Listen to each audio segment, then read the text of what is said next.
ये कहानी है एक ऐसे अमीर कपल की जिनके पास दौलत तो बहुत होती है और उन्हें एक दूसरे से मोहब्बत भी बहुत होती है, लेकिन उसका हस्बैंड एक बीमारी के चलते हमेशा बिस्तर पर पड़ा रहता था। शादी के बाद एक पत्नी को अपने पति से जो प्यार चाहिए होता है वो प्यार उसे कभी नहीं मिला था, जिसके चलते धीरे धीरे उसकी अफेयर उनके ही फैमिली डॉक्टर के साथ हो जाती है।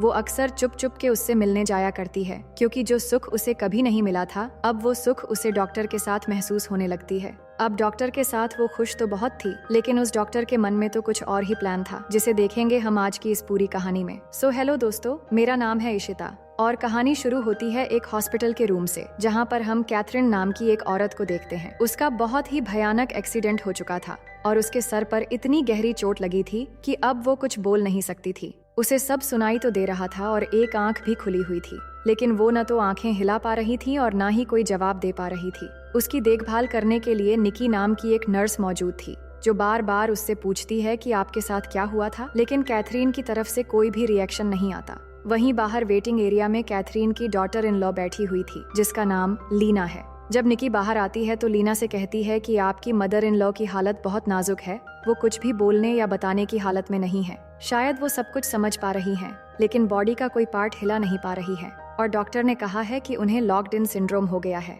ये सुनते ही लीना की आंखों में आंसू आ जाते हैं, पर निकी उसे दिलासा देती है कि हम उनके बारे में थोड़ा बहुत जान लें तो शायद उन्हें ठीक करने में मदद मिल सकती है। जिसके बाद लीना सब कुछ बताने लगती है कि सालों पहले कैथरीन हॉलीवुड की एक बहुत ही फेमस फिल्म स्टार हुआ करती थी और अपने दौर में वो सबसे पॉपुलर थीं। फिर उन्होंने एक बहुत अमीर आदमी से शादी की जो एक बड़े स्टेट के मालिक थे, लेकिन उनके हस्बैंड ने मरने से पहले कैथरीन को कुछ भी दिए बिना सारी प्रॉपर्टी अपने बेटे के नाम कर दी, जिसका नाम जेमी था। लीना बताती है कि वो खुद कैथरीन की बेस्ट फ्रेंड की बेटी थी। जब उसकी माँ की मौत हुई तो कैथरीन ने उसे अडॉप्ट कर लिया। इसके बाद से वो उन्हीं की हवेली में रहने लगी थी और जेमी, जो कैथरीन का सौतेला बेटा था, वो भी वहीं रहता था। लेकिन कैथरीन को जेमी से हमेशा चिढ़ रहती थी, क्योंकि उसी के नाम सारी प्रॉपर्टी कर दी गई थी। जेमी की तबीयत शुरू से ही बहुत खराब रहती थी। एक खतरनाक बीमारी की वजह से अचानक उसे दौरे पड़ने लगते थे। उसे बाउंड्री से बाहर नहीं जाने दिया जाता था, क्योंकि अचानक वो गिर जाता था। लीना खुद उसकी देखभाल करती थी और बचपन से ही दोनों एक दूसरे को जानते थे। धीरे धीरे वो एक दूसरे से प्यार करने लगे और लीना ने वादा किया था कि वो उसे कभी भी अकेला नहीं छोड़ेगी। इसके बाद कहानी प्रेजेंट में आती है, जहां कैथरीन की हालत अभी भी एक जिंदा लाश की तरह थी, जो देखकर लीना बुरी तरह टूट जाती है। फिर निकी उसे बताती है कि अब तक उनकी कंडीशन में कोई इम्प्रूवमेंट नहीं आया है, लेकिन अंदर से वो ठीक वैसे ही हैं जैसी वो पहले थीं। इसके बाद वो लीना से पूछती है कि अगर कैथरीन ने तुम्हें अडॉप्ट किया था तो फिर ऐसा कैसे हो गया कि तुम उनकी ही बहू बन गई। तो लीना बताने लगती है और कहानी के पास्ट में हमें दिखाया जाता है कि लीना और जेमी बड़े हो चुके थे और आज उनकी शादी का दिन था। हवेली में बहुत सारे मेहमान मौजूद थे, लेकिन कैथरीन इससे और ज्यादा चिढ़ने लगती है। अब उसे लगता है कि लीना ने सिर्फ पैसों के लिए जेमी से शादी की है ताकि वो इस स्टेट की मालकिन बन सके। वो पार्टी में आए लोगों के सामने इस बात को लेकर चिढ़ाती भी है कि लीना, जिसको उसने बेसहारा देखकर अडॉप्ट किया था, आज उसी अच्छाई के टुकड़ों पर पलने वाली लड़की इस स्टेट की मालकिन बनने जा रही है। ये सुनकर लीना को बहुत दुख होता है, पर वो कुछ भी जवाब नहीं देती। इसके बाद पार्टी शुरू होती है और सिचुएशन थोड़ा नॉर्मल होने लगती है, लेकिन अचानक जेमी को दौरे पड़ने लगते हैं, जिससे पार्टी रुक जाती है और उसे जल्दी से कमरे में ले जाया जाता है। उनका फैमिली डॉक्टर, जिसका नाम लॉरेंस है, वो काफी समय से जेमी की देखभाल करता था। वो जेमी को ज्यादा पेन किलर न लेने की सलाह देता है, क्योंकि इससे तबीयत और बिगड़ सकती है। इसके बाद जेमी को आराम करने के लिए कहकर डॉक्टर लीना से कहता है, किसी भी चीज की जरूरत पड़े तो मुझे फोन कर लेना। इसके बाद वो चला जाता है। फिर हम प्रेजेंट का सीन देखते हैं, जहां डॉक्टर लॉरेंस लीना को छोड़ने आता है। इस बीच निकी ये सब देख रही होती है और वो समझने लगती है कि शायद लॉरेंस और लीना के बीच कुछ चल रहा है। अब हॉस्पिटल में कैथरीन की हालत अभी भी वैसे ही थी और निकी भी उसकी देखभाल में लगी हुई थी। तभी निकी लीना को बुलाकर उसे कैथरीन की साफ सफाई करना सिखाने लगती है, क्योंकि आगे उसे ही ये सब संभालना है। लेकिन लीना ये देखकर रोने लगती है, क्योंकि उसने अपनी पूरी जिंदगी सिर्फ दूसरों की देखभाल में ही गुजार दी। वो याद करती है कि जेमी को जब जब दौरे पड़ते थे वो उसके पास दौड़ी चली जाती थी। वो निकी को बताती है कि उसने जेमी के लिए एक बेल भी रख दी थी, ताकि जब भी जरूरत हो तो जेमी उसे जल्दी बुला सके। इतने सालों के बाद अब उन दोनों की शादी भी हो चुकी थी, लेकिन शादी के बाद एक पत्नी को अपने पति से जो प्यार, जो सुख चाहिए होता है, वो जेमी उसे कभी भी नहीं दे पाता था।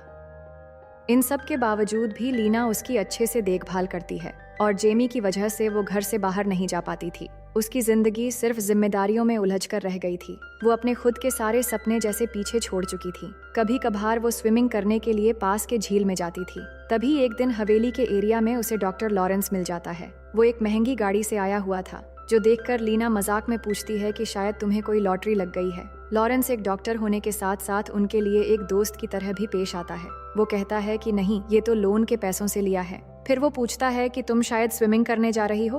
तो लीना थोड़ी मायूसी के साथ कहती है कि हाँ, कभी कभार स्विमिंग के लिए निकल जाती हूँ, जिससे थोड़ा बहुत अच्छा भी लगता है, लेकिन बेल बजने तक वापस आना पड़ता है। लॉरेंस कहता है कि अच्छे लगने के कई सारे तरीके हैं। बाहर की दुनिया बहुत ही खूबसूरत है, लेकिन तुमने जो डिसीजन लिया वो शायद कोई भी नहीं कर पाएगा। खुद के सपनों को इग्नोर करते हुए तुम जो कर रही हो, ये बहुत ही महान काम है। फिर बातों बातों में लॉरेंस उससे थोड़ा बहुत फ्लर्ट भी करता है, जिससे हमें साफ पता चल रहा था कि वो लीना से कुछ कहना चाहता है। लेकिन तभी लीना स्विमिंग करने चली जाती है और अपनी तन्हाई को थोड़ा कम करने की कोशिश करती है। वो जानती थी कि वो क्या कर रही है, लेकिन जिसे वो प्यार करती है उसे छोड़कर बाहर की खूबसूरत दुनिया को वो कैसे महसूस कर सकती है। तभी बेल बजने की आवाज सुनकर वो दौड़ती हुई हवेली पहुंचकर देखती है कि जेमी को बहुत तेज दौरा पड़ा था, जिससे वो बेहोश हो चुका है। इसके बाद जल्दी उसे हॉस्पिटल में ले जाया जाता है। हॉस्पिटल में डॉक्टर लॉरेंस आता है, जो लीना को दिलासा देता है कि सब ठीक हो जाएगा। और यहाँ पर हम निकी को भी देखते हैं, जो पहले भी जेमी का ख्याल रख चुकी थी। वो लॉरेंस से कहती है कि इतनी हैवी डोज का पेन किलर क्यों दे रहे हैं, आपको तो जरूर पता होगा इससे पेशेंट को कितने साइड इफेक्ट्स हो सकते हैं। तो लॉरेंस गुस्से में आकर उसे बाहर ले जाकर जवाब देता है, तुम एक नर्स होकर मेरे काम में दखल मत दो, मैं फैमिली डॉक्टर हूँ और क्या करना है मुझे पता है। फिर अगले दिन लीना लॉरेंस से मिलने जाती है और कहती है, मैं जेमी की हालत से बहुत डर रही हूँ, मैं उसे छोड़ना नहीं चाहती, पर ये भी सोचती हूँ कि उसके बिना मेरी लाइफ खोखली हो जाएगी। ये सुनकर लॉरेंस कहता है, तुम्हें अपनी लाइफ जीने का पूरा हक है, तुम चाहो तो किसी दोस्त के साथ बाहर घूम आओ, तुम बहुत खूबसूरत हो और अपनी जिंदगी को ऐसे ही बर्बाद मत होने दो। और बातों बातों में डॉक्टर लीना को इनडायरेक्टली प्रपोज भी कर देता है। उसकी बातें सुनकर लीना के चेहरे पर मुस्कान आ जाती है और यहीं से उनके बीच एक कनेक्शन बनने लगता है। फिर उसी रात लीना एक सपना देखती है कि वो स्विमिंग कर रही है और लॉरेंस उसके बहुत करीब होकर उसे प्यार कर रहा है। तभी उसकी आंखें खुल जाती हैं तो वो उठकर डायरी में कुछ लिखने लगती है, जिसमें वो अक्सर अपने मन की बातें लिखा करती थी। अगले दिन सुबह स्विमिंग करके वापस आते समय अचानक उसके पैर में चोट लग जाती है। इस बीच लॉरेंस भी गाड़ी लेकर वहां आता है और लीना की हालत देखकर उसे गाड़ी में बैठाने लगता है। लेकिन कुछ ही दूर से कैथरीन ये सब देख रही होती है और उसे शक हो जाता है कि इन दोनों के बीच जरूर कुछ चक्कर चल रहा है। फिर घर जाने के बाद वो लीना से कहती है, तुम जो कर रही हो वो सही नहीं है। मैं जब तुम्हें इस घर में लाई थी तब तुम लाचार थी, लेकिन अब मैं खुद अपने ही घर की मेहमान बन गई हूँ। इस बात को लेकर लीना उसके साथ थोड़ा बहस करती है और फिर नजरअंदाज करके वहाँ से चली जाती है। अगले दिन हम देखते हैं कि लीना लॉरेंस के साथ टेनिस खेल रही होती है और इस दौरान लीना लॉरेंस के प्राइवेट पार्ट में शॉट मार देती है, जिससे उसे बहुत तकलीफ होता है। इसके बाद रात का सीन देखते हैं, जहां लीना जेमी को सोता हुआ छोड़कर चुपचाप घर से निकलती है और एक बार में जाकर लॉरेंस से मिलती है। लेकिन उसके मन में बेचैनी थी, क्योंकि जेमी की हालत कभी भी बिगड़ सकती है। तो लॉरेंस कहता है कि परेशान मत हो, मैं तुम्हें घर छोड़ देता हूँ। अब बारिश भी हो रही थी और गाड़ी से दोनों हवेली की ओर जा रहे थे। तभी अचानक बीच रास्ते में लीना गाड़ी रुकवाती है और गाड़ी से बाहर निकल जाती है। लॉरेंस लीना के मन की बेचैनी समझ रहा था और लीना भी यही चाहती थी कि उसे कोई प्यार करे और उसकी सारी ख्वाहिशें पूरी करे। तभी डॉक्टर लॉरेंस उसके बहुत करीब आ जाता है, जिससे लीना की धड़कनें तेज होने लगती हैं और फिर दोनों किस करने लगते हैं। लीना जानती थी कि वो गलत कर रही है, लेकिन जो सुख जेमी ने उसे कभी नहीं दे पाया था, वो सुख उसे आज पहली बार महसूस होती है। और इसी रात के बाद से लीना को डॉक्टर लॉरेंस की आदत हो जाती है। फिर अगले दिन कैथरीन की बर्थडे सेलिब्रेशन पर एक फैमिली डिनर रखा जाता है, जहां पर कैथरीन ने लॉरेंस को भी इनवाइट किया होता है। पर उस बीच लॉरेंस चुपके से लीना की ड्रेस में एक लेटर डाल देता है। फिर डिनर टेबल पर सब बैठते हैं, लेकिन डॉक्टर लॉरेंस का ध्यान सिर्फ लीना पर थी। इसके बाद केक काटा जाता है और माहौल थोड़ा अच्छा होने लगता है। ये केक खुद लीना ने बनाया था कैथरीन के लिए, लेकिन कैथरीन की नफरत तो लीना से शादी के बाद से ही शुरू हो गई थी। वो कहने लगती है, मैंने लीना को इसलिए अडॉप्ट किया था क्योंकि उसकी माँ मरने वाली थी। मैं उसे बेसहारा नहीं छोड़ना चाहती थी, इसलिए उसे अपने घर ले आई। लेकिन बदले में इस लड़की ने मेरा सब कुछ छीन लिया। पहले तो प्यार का नाटक करती रही, लेकिन आखिरकार मेरी ही प्रॉपर्टी अपने नाम करवा ली। ये लालची लड़की कभी नहीं बदल सकती। ये सुनकर लीना भी गुस्से में कुछ बातों का जवाब देती है और फिर वहाँ से चली जाती है। फिर जेमी कैथरीन से कहता है, आप गलत फहमी में जी रही हो। लीना बचपन से सिर्फ आपका प्यार चाहती थी, लेकिन आपने उसे कभी भी समझने की कोशिश नहीं की। लीना ये सब सुन रही होती है और तभी वो लॉरेंस का लेटर देखती है जिसमें लिखा था कि वो उससे चुपके से गाड़ी में आकर मिले। इसके बाद हम दोनों को जंगल के बीच डॉक्टर लॉरेंस की कार में देखते हैं जहाँ पर दोनों फिर से इंटीमेट हो रहे थे और इस तरह से वहीं पर सुबह हो जाती है। फिर दोनों एक दूसरे से बात कर ही रहे थे कि अचानक कैथरीन वहाँ से गुजर रही होती है। तभी उसे लॉरेंस की गाड़ी देखकर शक होता है। वो देखने की कोशिश करती है पर लीना और लॉरेंस छिप जाते हैं। इसके बाद कैथरीन वहाँ से चली जाती है। फिर नेक्स्ट सीन में लीना को हम डायरी लिखते हुए देखते हैं। तभी जेमी उसे कहता है कि मैं जानता हूँ तुम अपनी जिंदगी को अच्छे से जीना चाहती हो पर मेरी वजह से वो सब नहीं कर पा रही हो क्योंकि मैं तो बिस्तर पर पड़ा हुआ एक बीमार आदमी हूँ। तुम्हारे मन में क्या चल रहा है शायद मैं नहीं जानता, लेकिन चिंता मत करो, मैं तुम्हारी डायरी कभी नहीं पढ़ूंगा क्योंकि मैं तुम्हारी रिस्पेक्ट करता हूँ। ये सुनकर लीना रोने लगती है और थोड़ी गुस्से में कहती है, रिस्पेक्ट करना तो दूर, तुम मेरे मन की बात जानने की कभी कोशिश ही नहीं करते। बचपन से तुम बिस्तर पर पड़े रहते हो, तुम्हें क्या पता कि सपने किसे कहते हैं और बाहर की दुनिया कैसी है। ना तुम जी पा रहे हो और ना ही मुझे जीने दे रहे हो, पर इससे तुम्हें क्या, तुम्हें तो सिर्फ अपनी बीमारी की पड़ी है। इन सारी बातों को लेकर दोनों में थोड़ा झगड़ा हो जाता है। इसके बाद लीना चुपके से लॉरेंस से मिलने जाती है और कहती है कि मैं इस तरह और मर मर के जी नहीं सकती। उनकी वजह से बचपन से मैं खुद को भूल चुकी हूँ पर अब मुझसे और नहीं होगा। तुम चाहो तो हम कहीं दूर भाग चले जाएंगे क्योंकि मैं तुम्हारे साथ जीना चाहती हूँ। पर लॉरेंस कहता है अगर मैंने ऐसा किया तो प्रॉब्लम हो जाएगी, इससे मैं अरेस्ट भी हो सकता हूँ, लेकिन मेरा एक सलाह मानो तो सब ठीक हो सकता है और इसके लिए मेरे पास एक प्लान भी है। लीना डॉक्टर लॉरेंस के प्यार में पूरी तरह से पागल हो चुकी थी। वो कहती है मैं कुछ भी करने को तैयार हूँ क्योंकि मैं और नहीं सह सकती। इसके बाद दोनों फिर से एक दूसरे को किस करने लगते हैं और वहीं पर तूफान और भूकंप के मजे लेने लगते हैं और इस तरह से कुछ दिनों तक अलग अलग जगहों पर दोनों ऐसे ही चुप चुप के मिला करते हैं और बहुत मजे करते हैं। फिर एक दिन लीना जब झील के पास बैठी हुई थी तभी वहाँ जेमी को लेकर डॉक्टर लॉरेंस आता है और कहता है हम पास के ही आइलैंड पर घूमने जा रहे हैं। पर लीना मना करने लगती है क्योंकि जेमी को अचानक दौरे पड़ सकते हैं और उसे तैरना भी नहीं आता। इस पर जेमी कहता है कि कोई बात नहीं, मैं अभी ठीक हूँ, चलो चलते हैं। मैं कभी तुम्हें कहीं पर घुमाने नहीं ले जा पाया और मेरी वजह से तुम्हें हमेशा उदास रहना पड़ता है और ये छोटा सा आइलैंड पास में ही तो है, बस थोड़ी दूरी की बात है। लॉरेंस भी कहता है चलो कुछ नहीं होगा और बोट में चलाऊंगा। फिर वो चुपके से लीना को कहता है जैसा मैं कहता हूँ वैसा करो। ये कहकर वो बोट में चढ़ जाता है और तीनों बोट में बैठकर उस आइलैंड की ओर बढ़ने लगते हैं। लेकिन लीना समझ जाती है कि लॉरेंस कुछ करने वाला है क्योंकि उस दिन लॉरेंस ने कहा था कि अगर हम दोनों को एक होने हैं तो हमें बहुत हिम्मत दिखानी पड़ेगी। वो परेशान हो रही थी पर कुछ कह भी नहीं पा रही थी। फिर कुछ दूर जाने के बाद वो आइलैंड दिखने लगता है जहाँ कुछ लोग लकड़ियाँ भी काट रहे होते हैं। इस बीच लॉरेंस चालाकी से बोट का चप्पू जानबूझकर पानी में छोड़ देता है।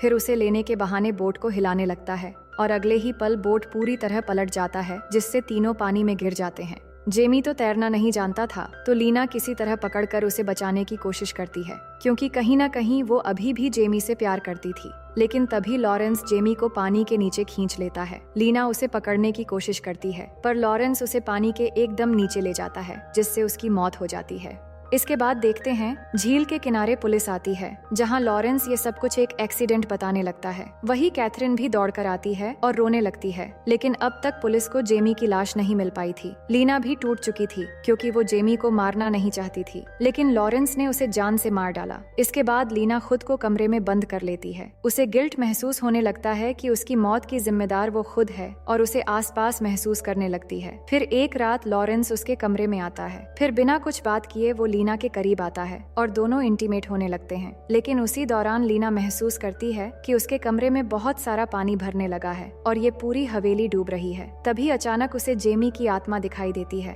और वो डर जाती है। इसके बाद दोनों कार में जाते हैं जहाँ लीना कहती है कि हम यहाँ पर नहीं रह सकते, अब शायद जेमी की आत्मा मेरा पीछा कर रही है। लॉरेंस कहता है तुम परेशान मत हो, मैंने ये सब तुम्हारे लिए किया ताकि तुम मेरी हो सको। अब ये प्रॉपर्टी तुम्हारे नाम है क्योंकि तुम जेमी की वाइफ थी, इसे बेच दो तो हम पैसे लेकर कहीं दूर चले जाएंगे। पर लीना कहती है मैंने कैथरीन से वादा किया था कि ये प्रॉपर्टी कभी नहीं बेचूंगी और मैं ऐसा कभी नहीं कर सकती। लॉरेंस जवाब देता है तो फिर ये सब करने का क्या फायदा, ये सब कुछ तो हमारा प्लान था और मैंने तुम्हारी डायरी भी पढ़ ली है जिसमें तुमने कई तरीके लिखे हैं कि कैसे जेमी को मारा जा सकता है और धमकी देता है कि अगर तुमने कुछ बोला और मेरी बात नहीं मानी तो मैं ये डायरी पुलिस को दे दूंगा और सबको लगेगा कि तुम ही कातिल हो। ये सुनकर लीना समझ जाती है कि लॉरेंस ने ये सब उसके प्यार के लिए नहीं बल्कि उसकी प्रॉपर्टी के लिए किया था। इसके बाद वो सीधा घर चली जाती है और कैथरीन को ढूंढने लगती है, लेकिन कैथरीन कहीं भी नजर नहीं आ रही थी। तभी वो हवेली के दूसरे साइड देखती है जहाँ लॉरेंस की गाड़ी अभी भी थी। उसे शक होता है तो चेक करने के लिए जाती है,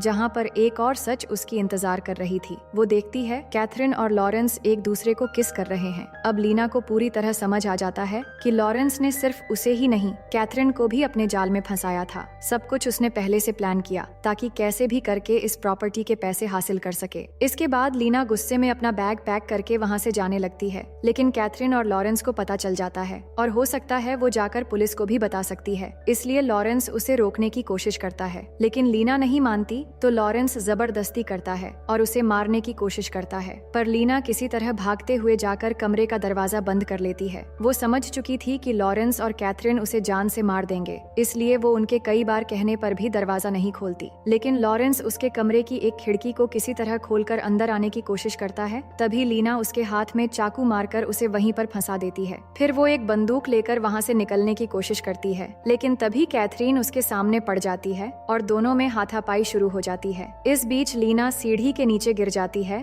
और बंदूक कैथरीन के हाथ में आ जाती है, इसलिए वो वहाँ से भागना शुरू कर देती है। वही लॉरेंस भी किसी तरह दीवार तोड़कर अपना हाथ छुड़ा लेता है और अब लॉरेंस और कैथरीन दोनों लीना के पीछे पड़ जाते हैं। कुछ दूर भागने के बाद कैथरीन लीना को गोली मार देती है, लेकिन यहाँ बात कुछ और है जो हमें आखिर में पता चलेगा। अब यहाँ से कहानी फिर से प्रेजेंट में आती है, जहाँ निकी को लीना पर यकीन नहीं होता कि कैथरीन सच में उसे मारना चाहती थी। उसे लग रहा था कि शायद लीना बहुत कुछ छुपा रही है। तभी निकी को पता चलता है कि कैथरीन को सेंस आ गया है और वो अपनी आंखें झपका सकती है, जिसके बाद वो उसके पास जाकर सच का पता लगाने के लिए उसके सामने अल्फाबेट बोर्ड रख देती है, ताकि इशारों में वो बता सके कि उसके साथ क्या हुआ था। और इशारों में वो बता देती है कि उसे मारने की कोशिश की गई थी। लीना भी ये सब देख रही थी, लेकिन असली कातिल कौन है ये सुनने से पहले वो सीधे लॉरेंस के पास जाती है और उसे कहती है कि पुलिस को इन सब में इन्वॉल्व होने से पहले हम कैथरीन को किसी भी तरह घर ले जाएंगे और वहीं पर कोई एक्सीडेंट के बहाने उसे मार देंगे।